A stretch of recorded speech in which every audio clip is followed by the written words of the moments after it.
Le moins qu'on puisse dire, c'est que Manuel Valls, en matière institutionnelle, a jeté des pavés dans la mare. Mais clairement, des choses qui étaient dites sans être dites jusqu'à maintenant ou qui n'étaient pas complètement actées parce qu'il y avait des lobbies divers et variés, aujourd'hui elles sont dites. En Alsace, le référendum a abouti à un résultat négatif. Il s'agissait effectivement de supprimer les départements, à vrai dire, ou de les intégrer dans la région Alsace. Pour des raisons locales, de compétition entre le Bas-Rhin et le Haut-Rhin, et pour d'autres raisons, ça ne s'est pas fait.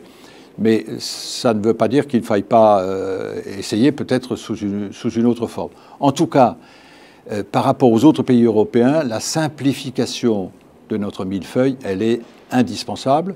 Cela coûte de l'argent et cela empêche des décisions claires et réactives.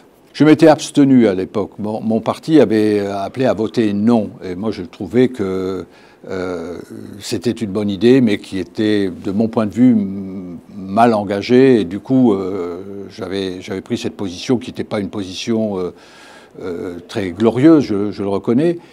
Mais l'idée qu'on puisse avancer quand même, c'est peut-être pas par la voie du référendum qu'il faut passer non plus, parce que ces questions institutionnelles n'intéressent que modérément les concitoyens. Ce qui les intéresse, c'est leur fin de mois, c'est leur emploi, c'est leur logement, c'est éventuellement la possibilité de se déplacer.